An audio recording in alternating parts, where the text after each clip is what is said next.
Bapak, Ibu guru, dan kepala sekolah sekalian, semoga masih bersama kami ya. Ini izin ada beberapa informasi yang ingin kami bagikan terkait kilasan pengelolaan kinerja guru dan kepala sekolah di tahun 2025 ya. Per bulan Januari, ini ada beberapa iterasi yang dilakukan di pengelolaan kinerja guru dan kepala sekolah yang tadi sudah sempat disinggung gitu ya, dimention oleh Pak Sestemu, dan kemarin juga sudah ada beberapa perubahan gitu ya yang diumumkan oleh Pak Menteri. Boleh di next? Sebagai informasi, Bapak Ibu, di sini Pak Menteri, Pak Abdul Muti gitu ya kemarin telah memberikan laporan gitu kepada Presiden Republik Indonesia di acara Puncak Hari Guru Nasional ya 28 November kemarin terkait arahan untuk pengelolaan kinerja guru dan kepala sekolah yang kini harus dibuat lebih mudah gitu ya, bermakna dan bermutu untuk semua gitu. Jadi ada poin penyederhanaan sebagai bentuk penyempurnaan dari pengelolaan kinerja guru dan kepala sekolah.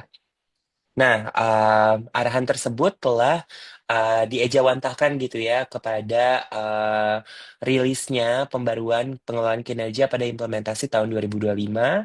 Sekarang pengelolaan kinerja hadir dengan wajah yang baru begitu ya Bapak Ibu, dengan nama pengelolaan kinerja dan ada cabang-cabang sesuai dengan unsur yang terlibat di dalamnya gitu ya. Ada pengelolaan kinerja guru, pengelolaan kinerja kepala sekolah, dan juga pengelolaan kinerja pengawas sekolah begitu. Dan ini harapannya bisa mewujudkan pengelolaan kinerja yang mudah, bermakna, dan bermutu untuk semua sesuai dengan informasi yang termuat dalam rilisnya gitu ya yang kemarin telah dilaksanakan pada tanggal 10 Desember.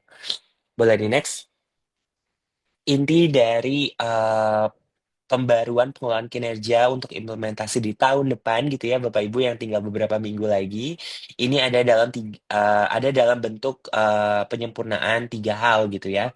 Yang pertama, pengelolaan kinerja akhirnya tidak lagi berbasis semester atau berbasis 6 bulan gitu ya, di mana 1 tahun pegawai harus membuat 2 SKP gitu ya, tapi sekarang disederhanakan gitu menjadi 1 tahun saja gitu ya Bapak Ibu. Kemudian yang kedua, tidak perlu lagi mengunggah dokumen ke dalam sistem yang mungkin sebelumnya banyak dokumen yang harus diunggah ya. Dokumen dokumen akuntabilitas seperti kurikulum, kemudian laporan satuan pendidikan, kemudian ada juga dokumen bukti dukung untuk pengembangan kompetensi dan lain-lain. Sekarang tidak perlu lagi diunggah gitu ya Bapak Ibu. Jadi tidak ada pengunggahan dokumen sama sekali.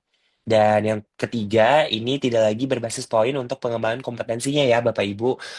Karena sekarang fokusnya pengembangan kompetensi lebih ke arah kebermanfaatan dari pelaksanaan kegiatan pengembangan kompetensi terhadap kinerja pegawai. Harapannya gitu ya, sistem juga semakin praktis sehingga Bapak Ibu juga bisa lebih mudah gitu dalam bertransisi menggunakan pengelolaan kinerja dengan skema yang baru. Nah, izin mungkin ini saya berikan detailnya sedikit gitu ya, Bapak Ibu. Apa yang bisa diharapkan gitu ya, apa yang bisa kita dapatkan dari pengelolaan kinerja yang baru per 1 Januari 2025 nanti.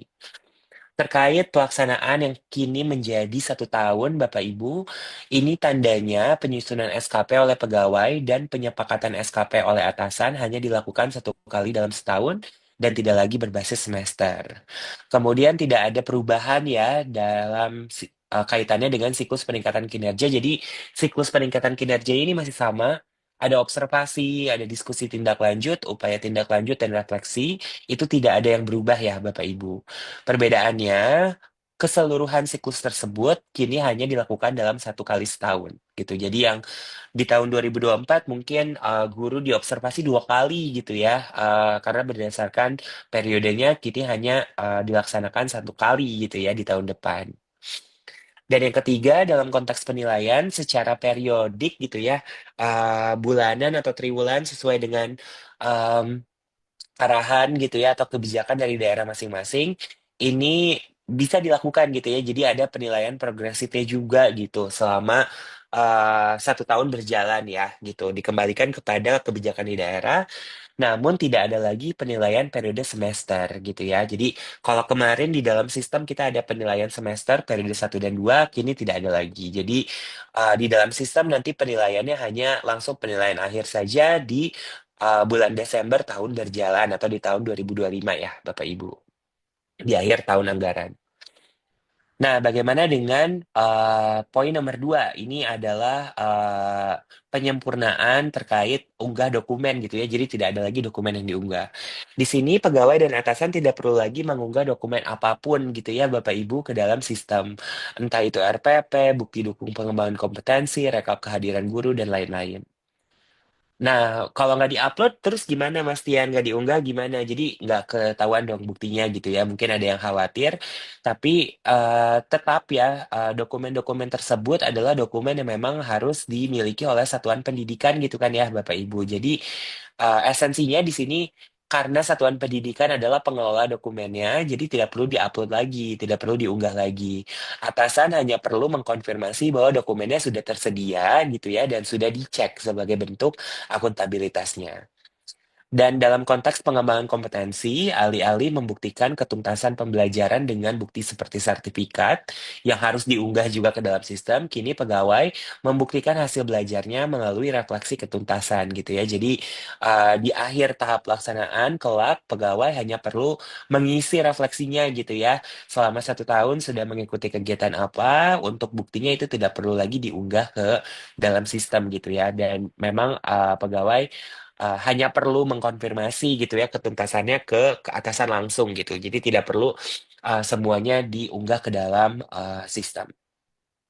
Dan yang terakhir, ini pengembangan kompetensi tidak lagi berbasis poin ya, Bapak Ibu mungkin yang kemarin banyak yang mengejar poin gitu ya, 32 poin gitu minimal, kemudian berharap gitu ya, kayak kemungkinan untuk bisa mendapatkan pendidikan yang lebih baik itu dengan cara meningkatkan poinnya. Jadi khawatir gitu ya sebetulnya di lapangan justru Bapak Ibu guru dan kepala sekolah berfokus terlalu banyak ke kegiatan-kegiatan di luar satuan pendidikan karena harus mengikuti banyak kegiatan pengembangan kompetensi. Nah, kini tidak lagi berbasis poin Bapak Ibu pengembangan kompetensinya. Eh, di sini, pegawai dan atasan cukup fokus menentukan indikator kompetensi yang perlu ditingkatkan selama 1 tahun. Jadi kalau misalnya di tahun 2024, sistem dengan rinci gitu ya, mengunci kegiatannya apa saja gitu ya. Kemudian per masing-masing kegiatan poinnya berapa gitu. Nah, ini adalah hal yang diiterasikan. Kini Bapak Ibu guru cukup fokus saja memilih satu indikator gitu ya, kompetensi yang akan difokuskan dalam 1 tahun. Dan pilihan indikator kompetensi ini semuanya mengacu pada model kompetensi guru, kepala sekolah, dan pengawas sekolah yang memang sudah ada gitu ya, berlandaskan pada peraturan masing-masing. Nah, kemudian poin nomor 3, setelah memilih indikator, kegiatan yang perlu dilaksanakan untuk mengembangkan kompetensi, ini dibebaskan kepada kesepakatan antara atasan dan pegawai gitu ya. Jadi jumlah, terus penyelenggaraannya siapa yang menyelenggarakan, penyelenggaraannya skala apa, itu tidak lagi diatur di dalam sistem, itu dikembalikan ke kesepakatan antara atasan dan pegawainya gitu. Kemudian, poin terakhir, pada akhir tahap pelaksanaan dan penilaian, pegawai menulis refleksi ketuntasan kegiatan dan dampaknya terhadap kinerja pegawai itu sendiri gitu ya. Jadi, sebagai bentuk kesimpulan dari hasil belajarnya, di sini hanya ada formulir singkat untuk diisi refleksinya gitu ya, Bapak Ibu, apa yang sudah Bapak Ibu lakukan dan apa yang sudah dipelajari gitu dan bagaimana dampaknya terhadap kinerja Bapak Ibu gitu ya selama 1 tahun seperti itu. Dari adanya 3 iterasi ini diharapkan pengelolaan kinerja jadi jauh lebih mudah untuk dilaksanakan oleh Bapak Ibu guru dan kepala sekolah tanpa mengurangi gitu ya esensi dari fokus pada peserta didik dan pelaksanaan tugas pokoknya gitu ya Bapak Ibu dan jadi jauh lebih bermakna karena hal-hal yang dilakukan di dalam mekanisme pengelolaan kinerja adalah hal-hal esensial yang memang berfokusnya pada dampak peningkatan kualitas layanan pendidikannya gitu ya Bapak Ibu. Dan terakhir, ini bermutu untuk semua karena semua yang dilakukan gitu ya oleh Bapak Ibu guru kepala sekolah sebagai um, front runner gitu ya dari satuan pendidikan, penyelenggaraan pendidikan di sekolah itu akhirnya bisa dikembalikan lagi ke fokus peningkatan kualitas pembelajaran untuk peserta didik seperti itu. Ini adalah hal-hal yang diharapkan gitu ya bisa kita sama-sama capai gitu di pengelolaan kinerja yang baru di tahun 2025. Nah, untuk mempelajari Bapak Ibu informasi terkait pengelolaan kinerja guru dan kepala sekolah di tahun 2025, telah tersedia panduan baru dan informasi penting yang termuat di dalam uh, SID berikut gitu ya. Jadi ini adalah paket informasinya, silakan akses gitu Bapak Ibu, ini sudah dibuka untuk publik, di mana di dalamnya sudah ada juga panduan substansi dan panduan teknis yang baru gitu ya untuk pengelolaan kinerja guru, kepala sekolah, dan juga tidak lupa pengawas sekolah. Seperti itu. Sekian, semoga Bapak Ibu sama semangatnya dengan kami untuk bisa memperbaiki gitu ya apa yang memang sudah kita pelajari di tahun 2024. Sehat selalu, semangat selalu, dan uh, tetap semangat ya Bapak Ibu. Saya kembalikan ke Mbak Zelda. Baik, terima kasih Mas Septian atas materinya. Baik, Bapak Ibu yang saya hormati, tidak terasa sudah hampir 2 jam kita bersama dan semoga materi-materi yang telah disampaikan oleh Bapak Ibu narasumber dapat memberikan pencerahan kepada Bapak Ibu guru dan kepala sekolah berkaitan tentang penetapan predikat kinerja tahunan guru dan kepala sekolah tahun 2024. Baik Bapak Ibu, tidak terasa waktu sudah terus berlalu dan akhirnya kita tiba di penghujung acara kegiatan kita pada pagi hari yang cerah ini.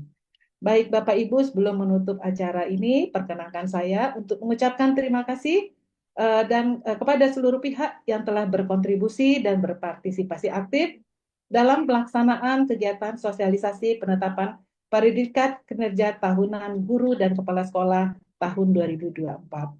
Saya selaku MC pada kegiatan ini mohon maaf atas segala hilaf dan salah dalam membersamai Bapak Ibu pada kegiatan kita hari ini. Baik Bapak Ibu, terima kasih.